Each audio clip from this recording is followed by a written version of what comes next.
I'm Sharon Abreu, and I'm here with Rob Wheeler. And Rob is very involved with the Eco Village and Citizens Network. So I'm going to ask you to talk a little bit about, what you do, and also what you'd like to say to us about. I think you had some impressions about the shows that the students did. Great, thanks, Sharon. Well, I work with the Global Eco Village Network. We have 15,000 eco villages around the world, small local communities, villages, neighborhoods, and cities that are trying their best to become sustainable in all areas of their life. And I also work with the U.S. Citizens Network for Sustainable Development, which has been the primary non-governmental organization network that all the different groups in the U.S. that are active at the United Nations have participated in the process here, and also supported the President's Council on Sustainable Development during the Clinton years. So today we had this wonderful performance that you have been instrumental in putting together, and it was so wonderful. And then afterwards, I asked the question to have students share about their experience from it, and it was really touching to see what they had to share and how much they learned and appreciated being a part of the performance. And to me, I've been an educator for 25 years. I've worked as a teacher and at the same time, to some extent, as a performing artist, and to hear the kids themselves tell us, how much it meant to them to be a part of it, then we're doing something right with education when that happens. Thank you very much. Sure. That's the way we feel. To do something experiential, to do something that's fun, and really go deeply into an issue, and go into it on different levels. Not only what do we think about it, how do we feel about it? How does what we do affect other people? How does what other people do affect, and how does that affect us? We tend to talk a lot about things like freedom, and we don't go into, well, what does that mean? How does my freedom affect somebody else's freedom? And the other way around. So when we talk about how we value freedom, just as an example, it's something to just dive into on a deeper level and examine. It's my freedom and your freedom, and how they impact each other, and how we can both have our freedom. So, that's just an example. And climate change has so many deep levels on it. And I think that if we have an imbalance in the world, that we need to look at the imbalance in ourselves. And that's what the show helps to communicate, because that's one thing we really don't get to really here on this level. We kind of get stuck in our heads. You're talking about values and inspiration and that type of thing, and it was touching to me to hear how the audience here responded, and how much they appreciated this performance. We've been here for the past week, going to all kinds of meetings, day in and day out, top levels, people from all around the world that deal with sustainability every year, and the audience here obviously knows this issue of climate change and energy very well. But still, I think we all learned something from the program, and there was just so much appreciation for the kids' involvement in this and the sharing of the message, and it came alive for the audience. And how long can you go to meetings before you need something that's inspirational and touches you at a much deeper heart space? So I'm just really glad that you've done this. I think it's an excellent tool for schools to use to involve their students and to be able to share something back with the community where the school's located. Thank you very much. Sure.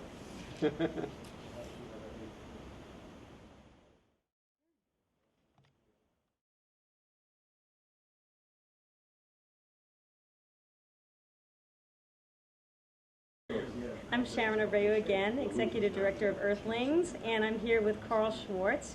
He's a former president of the New York City Friends of Clearwater, a very active environmentalist and educator.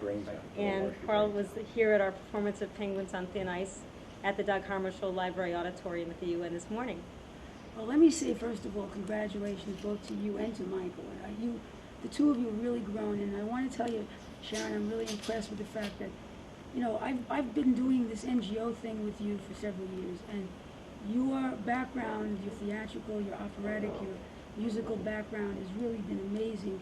And it's sort of like you're really bringing an artistic edge to this whole very, very important issue, and just in general to the UN, which I think is really special. And you've done this for a long time.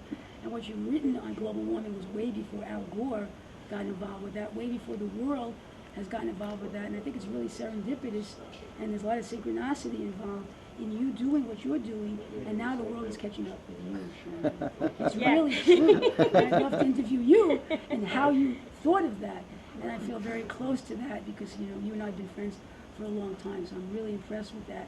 And I want to see you be able to take this a lot further because it's important to get to not only the children. I want to ask you so many questions about why you thought children were so important, because we know the children are very important, but just to get to the people in general about this. I think we're at a time now where people are finally beginning to understand that we will not have a world if we don't care about and take care of the world that we have and Mother Earth and everything else. So we're at a very important time, and you're a very important piece of that. And I think you know that, but I think in some ways you don't believe it. But it's really true, Sharon, and I'm really proud of that. And I want to help you in continuing this in that grassroots way, as we've learned from Pete Seeger. So it's really very special, and I thank you for having me be part of this, and I want to continue to be part of this as long as I know you. It's going to be forever. Thank you very much. Thank you, Carl. Sure. Here I am, Sharon Abreu, once again, Executive Director of Earthlings, and I'm here with Ken Gale, who has a radio program on Pacifica WBAI here in New York called Ecologic. And Ken is a very avid environmentalist, particularly knowledgeable about nuclear energy. Energy in general. Energy. Which is because of the global warming that you guys were just thinking about. And for all the things like scientists like Jim Hansen are doing good about alerting people to global warming, I think those 10 girls can do more in their 40 minutes than Jim Hansen can do in several hours of a speech. Bless his heart. And what's going on. He's doing a lot. Yeah, well, I'm picking him because he is doing so much. Yeah. You know, and the fact that I can compare those 10 girls favorably with somebody like him, yeah. I really do mean it. You go to a rally where people are talking about whatever the issue is, and you have a singer doing a song about it, and you leave the rally, and what you remember a lyric of the song, not a line of the speech. Mm-hmm. Okay. And it's very important. I mean, it's not that nobody should ever do a talk about an issue, but I don't think they should ever leave out the music about that issue. Now, I know you songwriters will take hours to get down to the 3 minutes that we're here, but the point is, we get 3 minutes and you get it down. It's poetry, and it's very important. And I know that whenever I do an episode of Ecologic and I have kids on this show, Mm-hmm. and I take listener phone calls, the listeners are so happy to hear kids talking about the issue. Yeah. I mean, it's like they don't have anything to ask, they don't have anything to say, they just want to say how happy they are that these kids are just so incredible in some way. And there's an awful lot of incredible kids out there.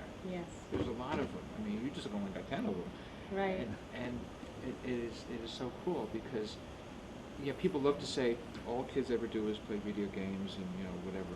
All high school kids do is show off their guns in school. Well, that's not true. But the point is, you hear it so often on commercial radio. Yeah, commercial radio. But that people start to believe that that's what kids are like. And so you have proof, and it's not one kid proving that cliche wrong. You've got 10 kids.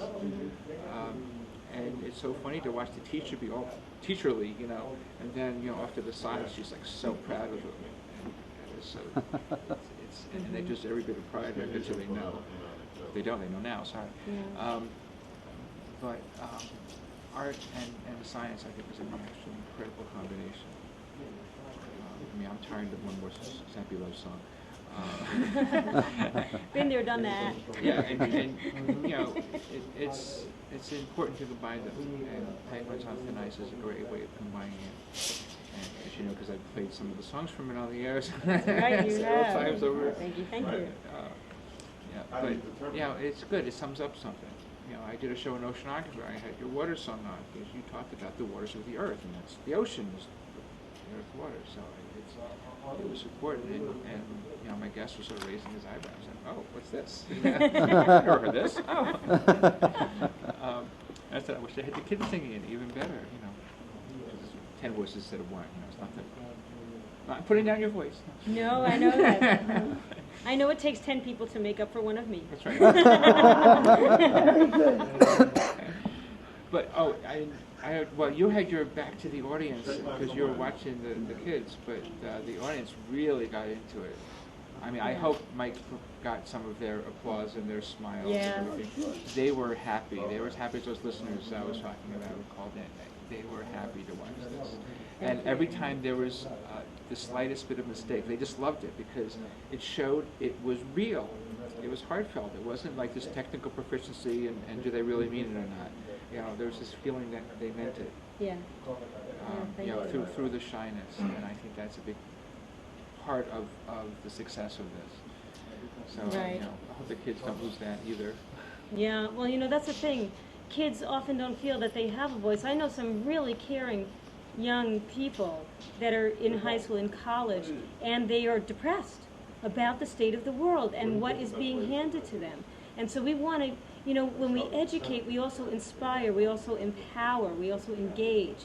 It takes all of those things. We want, you know, if we don't have hope that we can actually make a difference, then why bother going on? But I just think why are we here on the planet? You know, if we're here to evolve in some way, on a deeper level, well, let's keep playing the game and let's do that. You know, so we want to give the kids a voice and give them some kind of hope.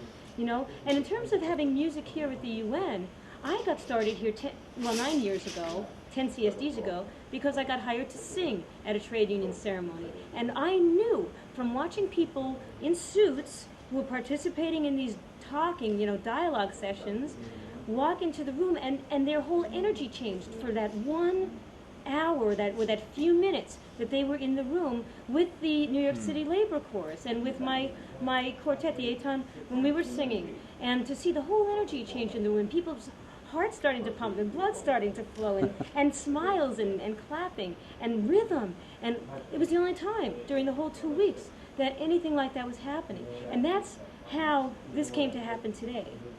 Well, you know, it's funny because kids are getting depressed and nobody's listening to them. Well, you know what? Scientists are getting depressed and nobody's listening to them. And I've been going to these conferences. I mean, Ecologic started in 2002.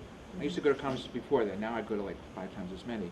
And the way the scientists talk has changed. It was sort of like here's my information. And now it's like, it's kind of, you know, it might be too late.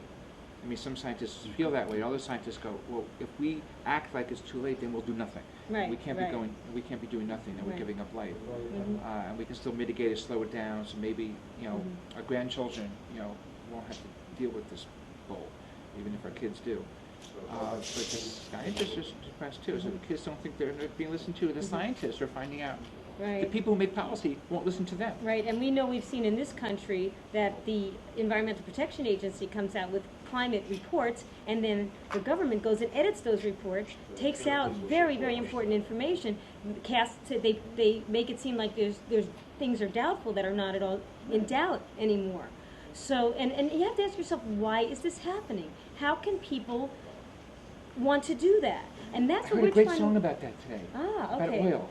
Yeah, right, that's right, goodbye oil. You know, what is it in us that thinks that money is so important, or that certain types of power are so important, that we are willing to allow our minds to censor all of that out? Because that's what happens. We all have the capability of censoring things out of our minds that we don't want to deal with and telling ourselves stories.